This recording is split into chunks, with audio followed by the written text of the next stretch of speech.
Bonjour tout le monde, ici Marie-Claude Trottier, coach et formatrice en leadership et développement personnel. Aujourd'hui, on va parler de mindset. Il y a deux types de mindset, un mindset fixe ou un mindset de croissance. Par défaut, on a le mindset fixe parce que c'est ce qu'on nous a toujours appris, ce qu'on nous a toujours dit, ce qu'on nous a enseigné à l'école, dans nos cours, en grandissant, puisque généralement la société enseigne encore. Par contre, il y a beaucoup de recherches qui se sont faites au niveau de la neuroscience, au niveau du développement personnel, au niveau de comment l'être humain fonctionne. Et ce qu'on a découvert, c'est que c'est pas vrai. Ce qu'on avait comme base, conception de base ou croyance de base, c'est faux. Un mindset fixe, qu'est-ce que ça dit? Ça dit que on est tous nés avec des talents précis, puis dans d'autres domaines, on n'a pas ce talent-là. Donc chacun a des talents particuliers, précis, puis dans d'autres domaines, on n'a pas ce talent-là. Un mindset fixe va dire qu'il n'y a rien à faire, on ne peut pas changer ça, on ne peut pas changer le niveau d'intelligence qu'on a et on ne peut pas devenir quelqu'un de bon, par exemple, au niveau des relations interpersonnelles si on ne l'a pas, entre guillemets. Donc, ça c'est un mindset fixe, soit qu'on l'a ou soit qu'on ne l'a pas. Steve Jobs disait quand on grandit, on a tendance à se faire dire que l'on doit accepter la vie telle qu'elle est. On doit s'y adapter, ne pas faire trop de vagues, ne pas trop se faire blesser. C'est une vie limitée. La vie peut être bien plus que ça quand on comprend que tout ce qui nous entoure a été inventé par des personnes qui n'étaient pas plus intelligentes, pas meilleures, qui n'avaient pas plus de talent que nous. Vous pouvez changer votre vie, l'influencer, bâtir vos propres choses que les autres aussi vont pouvoir utiliser puis qui vont servir à l'humanité en général. Quand vous comprenez que vous pouvez bousculer la vie, pousser d'un côté puis que quelque chose de nouveau va en sortir, la chose la plus importante est peut-être de se débarrasser de cette fausse idée-là qu'on a que la vie est comme elle est et qu'on ne peut rien y faire, qu'on doit juste l'accepter comme elle est. La vie est présentement tout croche. Puis quand on comprend qu'on peut changer des choses, eh bien vous allez vouloir changer la vie, puis la rendre meilleure. Ce que Steve Jobs parlait ici, c'est vraiment la différence entre un mindset fixe et un mindset de croissance. Le mindset fixe va dire la vie est comme qu'elle est. On ne peut pas changer grand-chose. Les autres autour ne changeront pas trop. Moi, je ne peux pas changer non plus. Je ne peux pas trop apprendre, améliorer mes compétences juste dans un domaine où j'ai du talent. Tandis que le mindset de croissance, ce qu'on s'est aperçu, c'est que effectivement les gens peuvent changer à tout âge. On peut changer, que ce soit notre niveau de savoir, d'intelligence, de compétence, d'habileté. Donc, c'est toutes des choses qui sont maintenant, on le sait, changeables, améliorables. Ça peut varier. Donc, si ça peut varier, il faut tout simplement arrêter de se dire « je suis fait comme ça ». Ça fait 30, 40 ou 50 ans que je suis comme ça, je ne peux pas changer du jour au lendemain.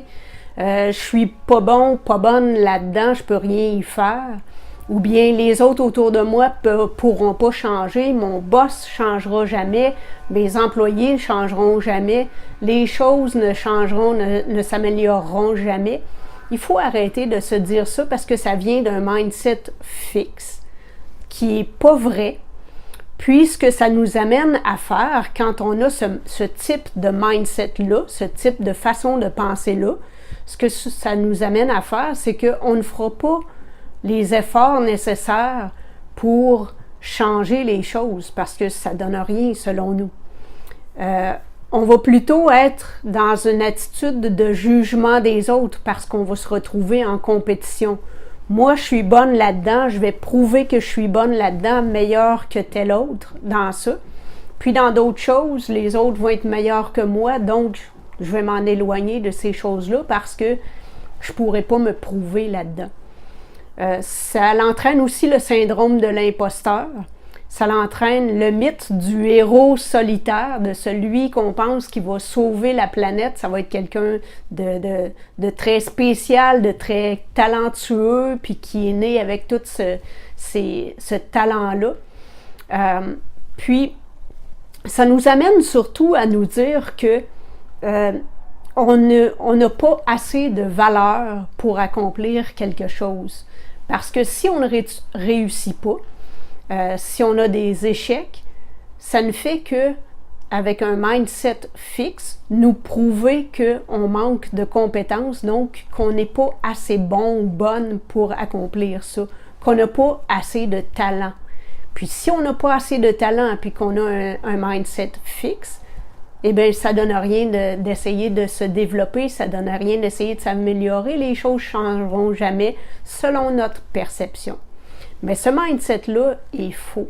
Donc, je vous invite à réfléchir à cette question-là, puis à percevoir les échecs ou les difficultés, les efforts que vous avez à faire comme quelque chose de positif.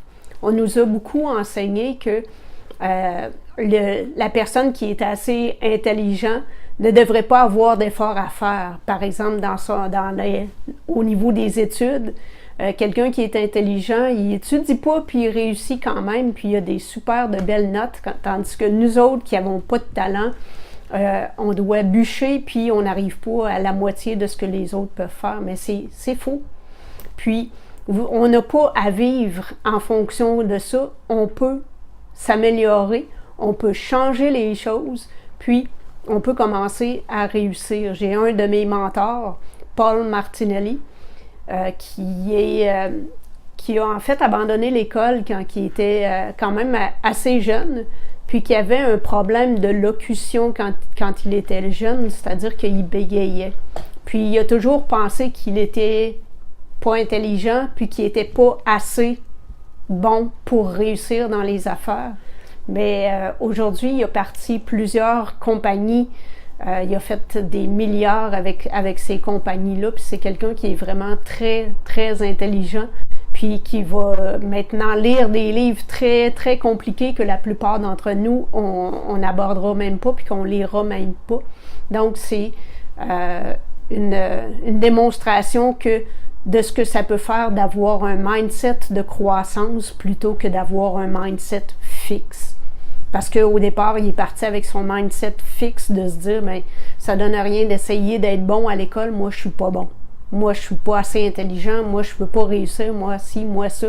Puis il a changé sa façon de penser. Puis ce que ça l'a donné, bien, ça l'a donné un multimillionnaire aujourd'hui. Alors, qui a créé plusieurs entreprises, puis qui est très prospère, qui travaille maintenant avec John Maxwell, qui est le leader numéro 1 au niveau du leadership mondialement. Donc, en conclusion, arrêtez de penser que vous n'êtes pas assez bon, que vous n'êtes pas assez fort, pas assez de talent, trop vieux, trop jeune, trop ci, trop ça. Puis, on doit commencer à travailler, à faire les efforts nécessaires pour apprendre puis à développer les compétences, les qualités qu'on a besoin pour faire ce qu'on veut faire. Il faut sortir de notre zone de confort, puis je vous invite à le faire.